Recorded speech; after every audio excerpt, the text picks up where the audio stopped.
Class 11 business স্টাডিজের part A foundation of বিজনেসের আজকে আমরা করব পাবলিক প্রাইভেট অ্যান্ড গ্লোবাল এন্টারপ্রাইজেসের সেকেন্ড এবং লাস্ট পার্ট। আগের দিন আমরা এই চ্যাপ্টারটা নিয়ে আলোচনা করেছিলাম।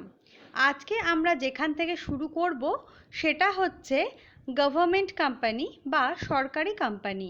দেখে নেব গভর্নমেন্ট কোম্পানি বলতে আমরা কি বুঝি। A government company means any company in which not less than 51% of the paid up capital is held by the central government or by any state government or partly by central government and partly by one or more state government, and includes a company which is subsidiary of a government company. অর্থাৎ সরকারি company বলতে আমরা বুঝি কেন্দ্রীয় সরকারের একক মালিকানায় কিংবা এক বা একাধিক রাজ্য সরকারের মালিকানায় কিংবা আংশিকভাবে আমরা বলতে পারি কেন্দ্রীয় এবং আংশিক রাজ্য সরকারের মালিকানায় গঠিত একটি সংস্থা। এই কোম্পানির আদায়কৃত শেয়ার মূলধনের শতকরা 51% শেয়ার কেন্দ্রীয় সরকার বা রাজ্য সরকারসমূহ বা আংশিকভাবে কেন্দ্রীয় সরকার এবং আংশিকভাবে এক বা একাধিক রাজ্য সরকারের মালিকানায় থাকে। সরকারি কোম্পানির অধীনস্থ কোনো কোম্পানিকেও কিন্তু আমরা সরকারি কোম্পানি বলে উঠতে পারি। এবার দেখে নেব এর এক্সাম্পলসগুলো হচ্ছে Oil India Limited, Hindustan Steel Limited, Steel Authority of India limited etcetera. তাহলে আমরা এবারে দেখে নেব এই কোম্পানির ফিচার্সগুলো কি কি। ফার্স্ট ওয়ান হচ্ছে ফরমেশন বা গঠন। সরকারি কোম্পানি প্রাইভেট বা পাবলিক লিমিটেড কোম্পানি রূপে গঠিত হয়। এই জাতীয় সংস্থায় শেয়ার মালিকের সংখ্যা সাধারণত কম থাকে। নেক্সট হচ্ছে ম্যানেজমেন্ট বা পরিচালনা। এই কোম্পানির পরিচালনার ভার পরিচালক মণ্ডলীর ওপর দেওয়া থাকে। এই সব পরিচালকই কিন্তু সরকার দ্বারা মনোনীত হয়ে থাকেন। নেক্সট হচ্ছে কন্ট্রোল বা নিয়ন্ত্রণ। সরকার যেহেতু অধিকাংশ শেয়ারের মালিক হয় তাই এক্ষেত্রে নিয়ন্ত্রণ পুরোপুরিভাবে সরকারের হাতেই থাকে। নেক্সট হচ্ছে লিগ্যাল স্ট্যাটাস বা আইনগত মর্যাদা। যৌথ কোম্পানির মতো সরকারি কোম্পানির আইনগত পৃথক সত্তা আছে। আইনের দৃষ্টিকোণ থেকে কোম্পানি বা কোম্পানির মালিক আলাদা হয়ে থাকেন। এমপ্লয়ি স্ট্যাটাস বা আমাদের কর্মীদের মর্যাদা। সরকারি প্রতিষ্ঠানের মতো সরকারি কোম্পানির কর্মীরাও কিন্তু সরকারি কর্মীর মর্যাদা পায় না। নেক্সট হচ্ছে স্টেবিলিটি বা স্থায়িত্ব। যৌথ মূলধনী কোম্পানির মতো সরকারি কোম্পানিরও স্থায়িত্ব অনেক বেশি হয়। সাধারণত কোনো গুরুত্বপূর্ণ জাতীয় স্বার্থের ক্ষেত্রেই এই কোম্পানি গঠিত হয়ে থাকে। And the last one is submission of accounts. সরকারি কোম্পানির শেয়ার হোল্ডারদের বাৎসরিক সভা ডাকা হয় না, তবে বৎসরান্তে এর কাজের রিপোর্ট এবং বার্ষিক হিসাবপত্র ও নিরীক্ষকের বিবরণী আইনসভায় পেশ করতে হয়। এবারে আমরা দেখব এই ফিচারের বেসিসে আমাদের গভর্নমেন্ট কোম্পানির অ্যাডভান্টেজেস অ্যান্ড ডিসঅ্যাডভান্টেজেস। ফার্স্টে আমরা দেখে নেব অ্যাডভান্টেজেস। ফার্স্ট ওয়ান হচ্ছে এফিসিয়েন্সি।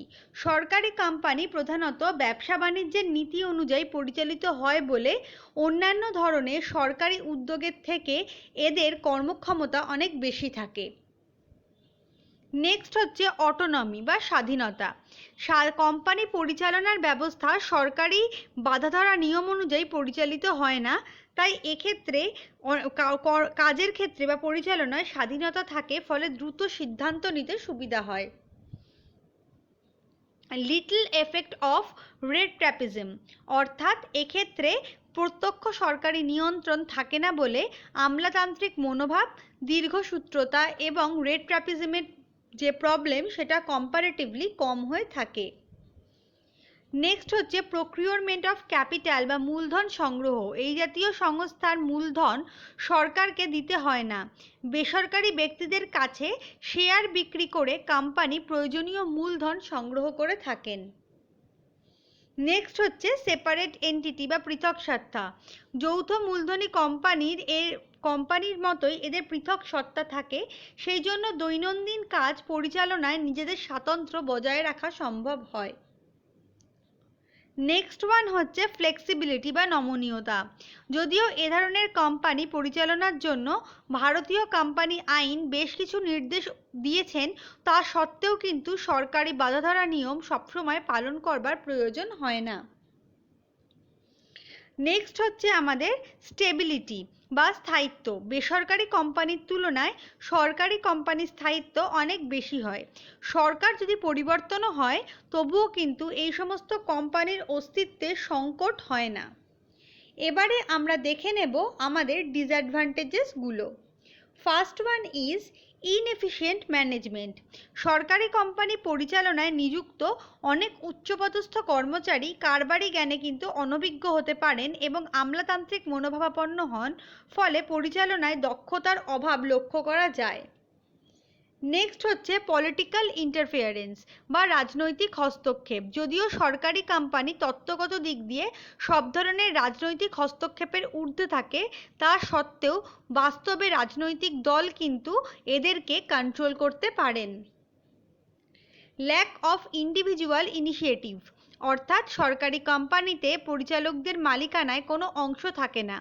যেহেতু বেশি সংখ্যক পরিচালক সরকার কর্তৃক মনোনীত হন, তাই এক্ষেত্রে কিন্তু ব্যক্তিগত উৎসাহের অভাব দেখতে পাওয়া যায়।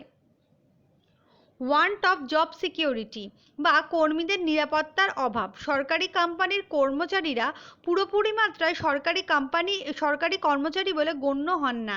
তারা সরকারি কোম্পানির মতো সুযোগ সুবিধা থেকে বঞ্চিত হন, এর ফলে তাদের নিরাপত্তাহীনতা দেখতে পাওয়া যায়। নেক্সট হচ্ছে অর্গানাইজেশনাল কনফ্লিক্ট। এই ধরনের সংস্থা যৌথ মূলধনী কারবারের মতো হলেও সরকারের একক মালিকানা ভিন্ন, এটা আর কিছুই নয়। তাই বাস্তবে এটি কোম্পানির নামেরই একটি বিভ্রান্ত রূপ।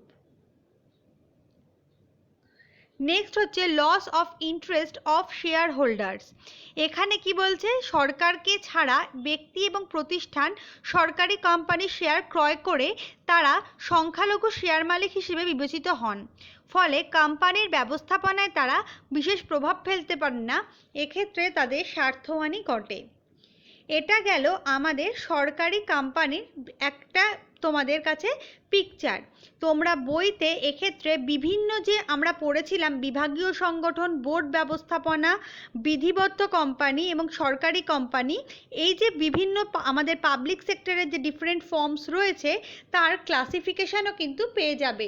এই ক্লাসিফিকেশানগুলো শুধু তোমাদের বড় প্রশ্নের জন্যই ইম্পর্টেন্ট নয়, এখান থেকে কিন্তু এসএকিউ এর মতোও কোয়েশ্চেন আসতে পারে। মানে মনে করো এখানে আইনগত সত্তা হয়তো আমি সবার ক্ষেত্রে বলিনি, কিন্তু ওখানে হয়তো দেখলে তোমার ওরকম আইনগত সত্তার একটা পয়েন্ট দেওয়া রয়েছে এবং তার বেসিসে প্রত্যেকটাকে ডিফারেন্স দেওয়া রয়েছে, তো ওখান থেকেও কিন্তু তোমরা বিভিন্ন প্রশ্নের আনসার পেয়ে যেতে পারো।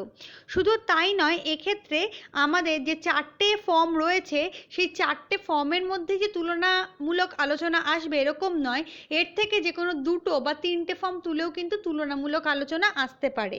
তাই এক্ষেত্রে কিন্তু অবশ্যই কম্পারেটিভ স্টাডিটা তোমরা ভালো করে পড়বে। আমি এবার চলে যাব আমাদের নেক্সট টপিক, অর্থাৎ গ্লোবাল এন্টারপ্রাইজেসে। দেখে নেব গ্লোবাল এন্টারপ্রাইজ কি।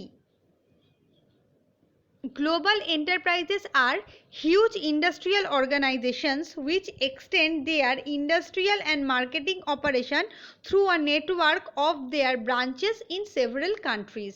অর্থাৎ গ্লোবাল এন্টারপ্রাইজ বলতে আমরা সেই সমস্ত ইন্ডাস্ট্রিয়াল অর্গানাইজেশনকে বুঝি যারা শুধুমাত্র একটা দেশের মধ্যে সীমাবদ্ধ না হয়ে তাদের ব্রাঞ্চেসগুলোকে ছড়িয়ে দিচ্ছে বিভিন্ন দেশের মধ্যে।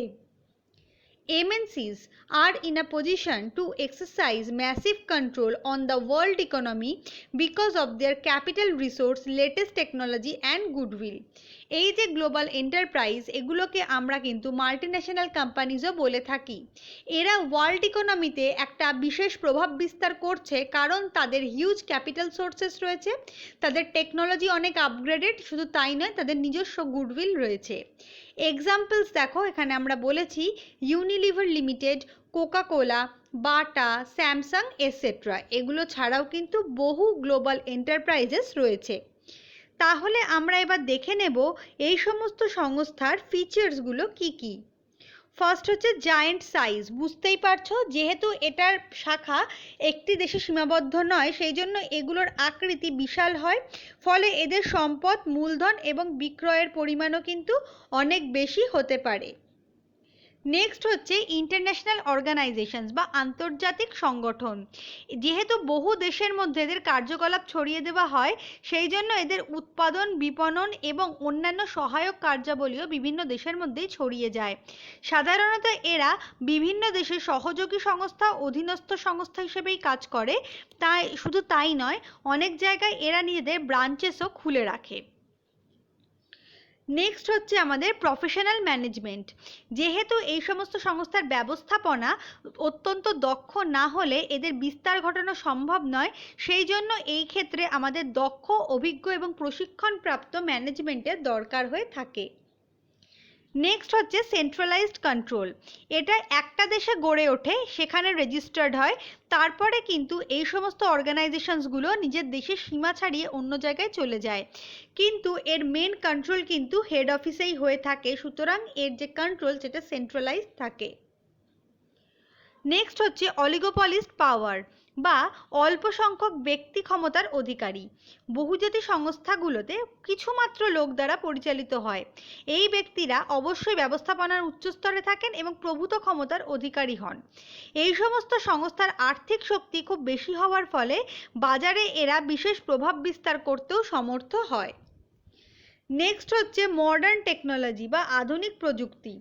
আর্থিকভাবে এই সমস্ত বহুজাতিক সংস্থাগুলো অনেক ক্ষমতাশালী হয় বলে এদের উন্নয়ন করা এবং অত্যন্ত সহজ হয়ে থাকে, কারণ এরা উন্নত প্রযুক্তি ব্যবহারের সুবিধা গ্রহণ করতে পারে। নেক্সট হচ্ছে ইন্টারন্যাশনাল মার্কেট। যেহেতু এদের শাখা একটি দেশের মধ্যেই আবদ্ধ থাকে না, বহু দেশে তা ছড়িয়ে পড়ে, সেই জন্য এদের যে বাজার হয় সেটা ইন্টারন্যাশনালি অ্যাকসেপ্টেড হয়। প্রোডাক্ট ইনোভেশন, অর্থাৎ এখানে আমরা জানি যে একের বেশি দেশে বা যখনই আমার কোম্পানি ছড়িয়ে যাবে তখনই আমাদের প্রোডাক্টের ইনোভেশন করা দরকার হবে, কারণ প্রত্যেকটা দেশের মানুষের রুচি এবং চাহিদা সেই দেশ অনুযায়ী কিন্তু ভ্যারি করবে। Aggressive marketing strategies. যেহেতু এদের মেন মোটো হচ্ছে প্রফিট আর্ন করা, তাই এমএনসিসগুলো বাজার খুব তাড়াতাড়ি দখল করতে চায় এবং তার জন্য অনেক সময় অ্যাগ্রেসিভ স্ট্র্যাটেজিসের সাহায্য নিতে হয়। Foreign collaboration.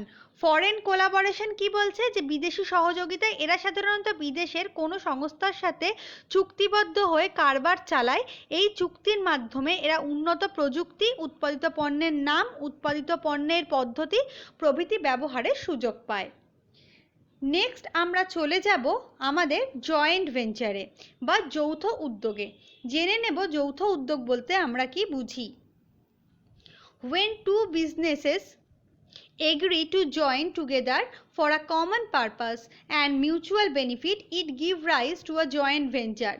These two organizations may be private, government owned or a foreign company. যখন দুটো ব্যবসায়িক প্রতিষ্ঠান নিজেদের একটা কমন পারপাসে এবং নিজেদের দুজনের মিউচুয়াল বেনিফিটের জন্য একসাথে কাজ করতে চায়, তখন জয়েন্ট ভেঞ্চার হয়ে থাকে। এই দুটো অর্গানাইজেশন কারা হবে? প্রাইভেট গভর্নমেন্ট ওন্ড হতে পারে, প্রাইভেট ফরেন কোম্পানি হতে পারে, গভর্নমেন্ট ফরেন কোম্পানি হতে পারে, মানে এই তিনটের এনি কম্বিনেশন হতে পারে। Joint venture may also be result of an agreement among business in different countries. In this case, there are certain provisions provided by the governments of country needs to be adhered to. তাহলে joint ভেঞ্চারের ক্ষেত্রে আমাদের যে business সেটা অনেক সময় বিভিন্ন দেশের মধ্যেও ছড়িয়ে পড়তে পারে, সেই জন্য এখানে বিভিন্ন দেশের গভর্নমেন্ট যে সমস্ত রুলস এবং প্রভিশন বানিয়েছে সেগুলো কিন্তু আমাদের মেনে চলতে হবে। The reason for this alliance may be complementary capabilities and resources such as distribution channel, technology or finance. এই যে আমাদের যে মিউচুয়াল একটা বন্ডিং হচ্ছে বা মিউচুয়ালি আমরা একই সাথে কাজ করতে রাজি হচ্ছি, তার কারণ হচ্ছে আমাদের যে ক্ষমতা বা রিসোর্সেস আছে সেগুলোর দিক থেকে হয়তো আমরা একে অপরের পরিপূরক। এরকম এক্সাম্পলস হচ্ছে Haldia petrochemical limited, Maruti Suzuki India limited etcetera. তাহলে এখান থেকে আমরা দেখতে পাবো যে এদের ফিচার্সগুলো কি কি। ফার্স্ট ওয়ান হচ্ছে ফরমেশন। যৌথ উদ্যোগ সাধারণত সরকারি, বেসরকারি বা দুজনের সম্মিলিত প্রচেষ্টাতেই গড়ে ওঠে। স্পেসিফিক পারপাস, যখন দুই বা তার বেশি সংখ্যক সংস্থা একটা কমন মোটো পালন করার জন্য আসে তখন তাদের একটা পারপাস থাকে যেটা প্রিডিটারমাইন্ড থাকে। এগ্রিমেন্ট, যেহেতু এক্ষেত্রে দুই বা তার বেশি সংখ্যক সংস্থা একসাথে কাজ করছে এবং কিছু কিছু ক্ষেত্রে তারা দেশের সীমার বাইরে মানে দেশের সীমাকে অতিক্রম করে যাচ্ছে, তাই প্রপার এগ্রিমেন্ট থাকাটা কিন্তু দরকার। নেক্সট হচ্ছে প্রফিট শেয়ারিং। এখানে যারা অংশগ্রহণকারী সংস্থা তারা নিজেদের মধ্যে নিজেদের এগ্রিমেন্ট অনুযায়ী কিন্তু প্রফিট বা লসকে শেয়ার করে থাকে। টাইপস অফ পার্টনারশিপ, এখানে এই যে তোমার জয়েন্ট ভেঞ্চারগুলো রয়েছে এগুলো কিন্তু পার্টনারশিপের বিভিন্ন ফর্মের মতো হয়ে থাকে এবং সেই কারণেই এক্ষেত্রে এগ্রিমেন্ট ভীষণ গুরুত্বপূর্ণ ভূমিকা পালন করে। Helps to enter in new market, আমার ব্যবসা যখন অন্য কোনো ব্যবসার সাথে কোলাবোরেশন করছে তখন অবভিয়াসলি আমি আমার মার্কেটকে এক্সপ্যান্ড করতে চাইছি, যেটা তার অন্যতম মোটো। ফলে আমরা আমাদের যে প্রোডাক্ট আছে সেটাকে নিয়ে আমরা নতুন মার্কেটে কিন্তু এন্ট্রি নিতে পারছি। Sharing of capital and skill, সাধারণত এই সমস্ত ক্ষেত্রে যে প্রচুর একটা কারবার চালাতে গেলে যে প্রচুর মূলধনের প্রয়োজন হয় সেটা এই যৌথ উদ্যোগের ক্ষেত্রে কিন্তু যারা অংশগ্রহণ করে তারা নিয়ে আসে। ফলে এখানে ক্যাপিটাল শেয়ারিংটা সহজ হয়। শুধু তাই নয়, বিভিন্ন সংস্থার মধ্যে বিভিন্ন স্কিল্ড পারসনসরা থাকে, তারা একসাথে কাজ করে বলে আমাদের স্কিল শেয়ারিংটাও কিন্তু সুবিধা হয়। ইকোনমিজ অফ স্কেল, আমরা জানি জয়েন্ট ভেঞ্চারের মেন মোটো হচ্ছে আমাদের মার্কেট ক্যাপচার করা, অর্থাৎ আমাদের প্রফিট ম্যাক্সিমাইজ করা। মার্কেট ক্যাপচার যখনই আমরা করব তখনই আমাদের প্রোডাকশন লেভেল বেড়ে যাবে, কারণ সেই আমাদের গুডসের ডিমান্ড বাড়বে। তাহলে সেক্ষেত্রে আমরা বৃহদায়তন কারবারের সুবিধা কিন্তু নিতে পারবো। এবার আমরা এই ফিচার্স থেকে দেখে নেব অ্যাডভান্টেজেসগুলো কী কী। রিডিউসেস দ্য কম্পিটিশান, অর্থাৎ এক্ষেত্রে কি হয়, দুই বা ততোধিক কারবারি সংস্থা মিলে একটা বড় কারবার গড়ে তোলে, ফলে তাদের মধ্যে আভ্যন্তরীণ প্রতিযোগিতা থাকে না, অর্থাৎ ওভারঅল প্রতিযোগিতা কিন্তু হ্রাস পায়। নেক্সট হচ্ছে রিডিউসেস রিস্ক, নতুন এবং উদ্ভাবনী উদ্যোগের জন্য উদ্ভাবনী উদ্যোগের ক্ষেত্রে কিন্তু প্রচুর ঝুঁকি থাকে, কিন্তু যদি এক বা একাধিক সংস্থা মিলে সেই ঝুঁকিটাকে বহন করে তাহলে ওভারঅল যে রিস্ক ফ্যাক্টর সেটা কমে যায়। নেক্সট হচ্ছে প্রোটেক্ট স্মল কোম্পানিজ, অনেক সময় কি হয় ছোট ছোট কারবারগুলো একসাথে মিলে একটা যৌথ উদ্যোগ গড়ে তোলে, তখন তারা বৃহদায়তন কারবারি সংস্থার মতো সুবিধা ভোগ করতে পারে এবং তাদের সাথে কম্পিটও করতে পারে। Helps to enter in new market, এটা আমি একটু আগেই বললাম যে তারা কিন্তু যখনই একাধিক সংস্থা একসাথে যুক্ত হয়ে একটা ব্যবসা করছে তখনই তারা তাদের মার্কেটটাকে এক্সপ্যান্ড করতে পারবে। রিডাকশান ইন প্রোডাকশন কস্ট, এটাও একটু আগে বলেছি, যেহেতু এই সমস্ত সংস্থাগুলো মার্কেট ক্যাপচার করতে চায় তাই এক্ষেত্রে তাদের প্রোডাকশন লেভেলটা অনেক বাড়িয়ে দেয়, অর্থাৎ এক্ষেত্রে তারা ইকোনমিজ অফ স্কেলের সুবিধা ভোগ করে, অর্থাৎ প্রোডাকশন কস্টটা কিন্তু এক্ষেত্রে কমে যায়। নেক্সট হচ্ছে ইনক্রিজ ইন এফিসিয়েন্সি, এক্ষেত্রে কি হয় কারবারি উদ্যোগে সর্বাধিক দক্ষতা বৃদ্ধি পায়, কারণ যৌথ উদ্যোগের অন্তর্ভুক্ত কারবারি সংস্থাগুলো তাদের সম্পদ এবং দক্ষতার সর্বোত্তম ব্যবহার করতে পারে। অ্যাডভান্স টেকনোলজি অ্যান্ড ইনোভেশন, যৌথ উদ্যোগে মিলিত হয় যখন কারবারগুলো তখন তাদের আর্থিক, মানবিক এবং প্রযুক্তির সমাবেশ ঘটে, ফলে নতুন পণ্য, নতুন বাজার এবং নতুন বন্টন প্রণালীর উদ্ভব ঘটে থাকে। এবারে আমরা চলে যাব ডিসঅ্যাডভান্টেজেসে, বা এক্ষেত্রে আমাদের অসুবিধাগুলো কি কি হচ্ছে। প্রবলেমস ইন শেয়ারিং ক্যাপিটাল, এখানে যে সমস্ত সংস্থাগুলো মিলিত হচ্ছে তারা প্রত্যেকেই কিন্তু তাদের মালিকানা বৃদ্ধি করতে চায়, ফলে তাদের মধ্যে একটা কম্পিটিশন তৈরি হয়ে যায় এবং যার ফলে তাদের ভেতরে গোলযোগের সৃষ্টি হতে পারে। লিগ্যাল হার্ডলস, অনেক সময় কি হয় একাধিক সংস্থা শুধুমাত্র যুক্ত হয় তাই নয়, অনেক সময় ফরেন কোম্পানিজের সাথেও কোলাবোরেশন হয়। তাহলে সেক্ষেত্রে আমাদের যখনই দেশের সীমার বাইরে চলে যাচ্ছে তখনই লিগ্যাল কমপ্লেক্সিটিসটা কিন্তু বেশি হয়ে দাঁড়ায়। প্রেশার অফ প্রাইভেট সেক্টর, অর্থাৎ কি হয় অনেক সময় আমাদের ক্ষেত্রে যে সরকারি কোম্পানির সাথে বেসরকারি কোম্পানি যখন জয়েন্ট ভেঞ্চার করে থাকে তখন বেসরকারি গোষ্ঠী অতিরিক্ত মুনাফা লাভের জন্য সরকারি কোম্পানির ওপর বিভিন্ন রকমের চাপ দিতে থাকে, ফলে এক্ষেত্রে জনকল্যাণ কিছুটা হলেও ব্যাহত হয়। নেক্সট হচ্ছে স্ল্যাকনেস অফ কন্ট্রোল। এখানে যৌথ উদ্যোগে সরকার সবসময় কঠিন নিয়ন্ত্রণ জারি করতে সমর্থ হন না। বিশেষ করে যে সমস্ত বেসরকারি প্রতিষ্ঠান ঋণ না মেটানোর জন্য ঋণকে শেয়ারে রূপান্তর করে যৌথ উদ্যোগ গড়ে তোলে তাদের ক্ষেত্রে সরকারি নিয়ন্ত্রণ কিন্তু খুবই কম থাকে। Encourage the private sector in disguise, অর্থাৎ হচ্ছে যৌথ গঠন যদিও সমাজ কল্যাণের জন্যই তৈরি করা একটি গুরুত্বপূর্ণ স্টেপ, তবুও এই উদ্যোগকে উৎসাহ প্রদানের মাধ্যমে সরকার পক্ষান্তরে বেসরকারি সেক্টরকে অনেক উৎসাহ দেন, যা কল্যাণমূলক রাষ্ট্রের ক্ষেত্রে বাধা হয়ে দাঁড়ায়। নেক্সট হচ্ছে ইম্পিডস অফ সোশ্যাল ওয়েলফেয়ার, অর্থাৎ যৌথ উদ্যোগের গঠন ধীরে ধীরে বেসরকারি প্রতিষ্ঠানকে উৎসাহিত করে, ফলে এক্ষেত্রে জনকল্যাণ করা কিন্তু সম্ভব হয়ে দাঁড়ায় না। এবারে আমরা আর একটা ইম্পর্টেন্ট টপিকে যাব যার নাম পাবলিক প্রাইভেট পার্টনারশিপ বা PPP. Public private partnership model allocates task, obligation and risk among the public and private pattern in optimal manner. PPP is defined as a relationship between public and private entities in the context of infrastructure and other services. অর্থাৎ আমরা কি বলতে পারি যে আমরা জানি যে যে কোনো দেশের ক্ষেত্রে আমাদের তার যে ইনফ্রাস্ট্রাকচার তার ডেভেলপমেন্টের জন্য গভর্নমেন্ট অনেক সাহায্য করে থাকেন, কিন্তু গভর্নমেন্ট তার যে এই সমস্ত কাজে সাহায্য করবেন সেক্ষেত্রে অর্থ বরাদ্দ করা বা ঠিকাদারদের মাধ্যমে কাজ করিয়ে নেওয়ার মাধ্যমেই সেটা করে থাকে। যেহেতু সরকারি বাজেট ছাড়া পরিকাঠামোর উন্নয়ন সম্ভব নয়, সেই কারণে আমাদের সরকারির সাথে অনেক সময় বেসরকারি প্রতিষ্ঠানকে যোগ সাধন করতে হয় যাতে আমরা আমাদের টাস্ক, অব্লিগেশন এবং রিস্ক ফ্যাক্টর সমস্ত কিছুকে ভাগ করে দিতে পারি। Public partner in the PPP are government entities, that is ministers, government departments, municipalities or state-owned enterprise. Private partner can be local or international and include business or investors with technical or financial expertise relevant to the project. অর্থাৎ আমরা বুঝতেই পারছি যে সরকারি এবং বেসরকারি ক্ষেত্র বলতে আমরা সরকারি এবং বেসরকারি দু ধরনের পার্টনারকেই বুঝছি।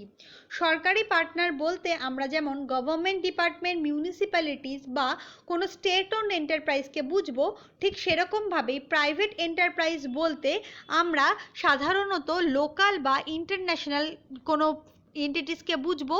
এক্ষেত্রে কিন্তু বিজনেস বা ইনভেস্টার্সরাও ইনক্লুড হতে পারেন যারা টেকনিক্যাল এবং ফিনান্সিয়াল এক্সপার্টাইজ প্রোভাইড করতে পারবেন। Sectors in which PPPs have been formed are power generation and distribution, water and sanitation, hospitals, schools and teaching facilities, stadiums, air traffic control, prisons, roads, real estate, etc. অর্থাৎ যে সমস্ত ক্ষেত্রে আমাদের এই যে যৌথ পাবলিক প্রাইভেট পার্টনারশিপটা গুরুত্বপূর্ণ ভূমিকা পালন করে সেগুলো হলো আমাদের সড়ক, রেলপথ, বন্দর, বিমানবন্দর ইত্যাদি গড়ে তোলবার ক্ষেত্রে। শুধু তাই নয়, hospital, school, teaching faculty, stadium এগুলোর ক্ষেত্রেও কিন্তু আমরা এই পার্টনারশিপ দেখতে পাই। অর্থাৎ বুঝতেই পারছো আমাদের দেশের ইনফ্রাস্ট্রাকচার ডেভেলপমেন্টের ক্ষেত্রে এই পার্টনারশিপ কিন্তু বিশেষ গুরুত্ব প্রদান করে থাকে। তাহলে এবার আমাদের জানতে হবে এর ফিচার্স বা বৈশিষ্ট্যগুলো কি কি। প্রথমটা হচ্ছে সার্ভিস ওরিয়েন্টেড, অর্থাৎ দেখতেই পাচ্ছ যে সমস্ত ক্ষেত্রে আমাদের পাবলিক প্রাইভেট পার্টনারশিপ দরকার সেগুলো কিন্তু আমাদের ক্ষেত্রে কোনো গুডস প্রোডাকশন নয়, মেনলি সেগুলো সার্ভিস সেক্টরের সাথেই রিলেটেড। লং টার্ম রিলেশনশিপ, অর্থাৎ এক্ষেত্রে যখনই তারা পাবলিক প্রাইভেট পার্টনারশিপে কাজ শুরু করবে সেটা কিন্তু একটা স্পেসিফিক টাইম পিরিয়ডের পর শেষ হয়ে গেলে চলবে না, অর্থাৎ আমাদের পার্টনারশিপটা কিন্তু দীর্ঘদিনের জন্য দরকার। ইনোভেশন, এখানে যেহেতু আমরা দেখতে পাচ্ছি টেকনিক্যাল এবং ফিনান্সিয়াল এক্সপার্টরা অনেক কাজ করছেন, সেই জন্য এই সমস্ত ক্ষেত্রে আমাদের ইনোভেশনের চান্স বেশি থাকে। নেক্সট হচ্ছে আমাদের পার্টিসিপেন্টস। এই ক্ষেত্রে আমাদের সরকারি এবং বেসরকারি দু ধরনের পার্টিসিপেন্টই থাকে, যেগুলোর মধ্যে কোনটা পাবলিক আর কোনটা প্রাইভেট পার্টনার সেটা কিন্তু আমরা একটু আগেই উল্লেখ করেছি। রিস্ক অ্যালোকেশন, এক্ষেত্রে কি হয়, আমাদের যে একটা কাজ বা একটা উন্নয়ন করবার জন্য যে রিস্ক হয় সেটা শুধুমাত্র কোনো একটা স্পেসিফিক সেক্টরের কাছে না গিয়ে দুটো সেক্টরের মধ্যে ডিস্ট্রিবিউট হয়ে যায়, ফলে ওভারঅল রিস্কটা কিন্তু কমে যায়। রিসোর্স শেয়ারিং, আমরা জানি সরকারের তার প্রয়োজনীয় অর্থ যেরকম আমাদের বিভিন্ন ক্ষেত্রে প্রোভাইড করে থাকে, ঠিক সেরকমই বিভিন্ন রিসোর্সেস আছে যেগুলো আমাদের প্রাইভেট সেক্টরের কাছে অনেক বেশি থাকে, যেমন অ্যাডভান্স টেকনোলজি, যেমন স্কিল্ড পার্সোনেল। তাহলে আমাদের যখনই এই পার্টনারশিপটা হবে তখন একদিক থেকে যেমন আমাদের ফাইন্যান্সিয়াল ক্রাইসিসে অতটা পড়তে হবে না, ঠিক সেরকমভাবেই আমরা উন্নত টেকনোলজির মাধ্যমে অনেক প্রবলেমকে কিন্তু সলভ করে নিতে পারবো। তাহলে এবার আমরা চলে যাব আমাদের এই চ্যাপ্টার থেকে ইম্পর্টেন্ট কোয়েশ্চেন্সে। Number 1, explain the concept of public sector and private sector. State the various types of organisations in private sector. What are the different kinds of organizations that come under public sector? What do you mean by public-private partnership? Why Indian economy is known as mixed economy? What are the difference between departmental undertaking and statutory corporation? State the features of joint venture. Can the public sector companies compete with the private sector in terms of profit and efficiency? Give reasons for your answer. আমরা পরের দিন আবার নতুন topic নিয়ে আলোচনা করব।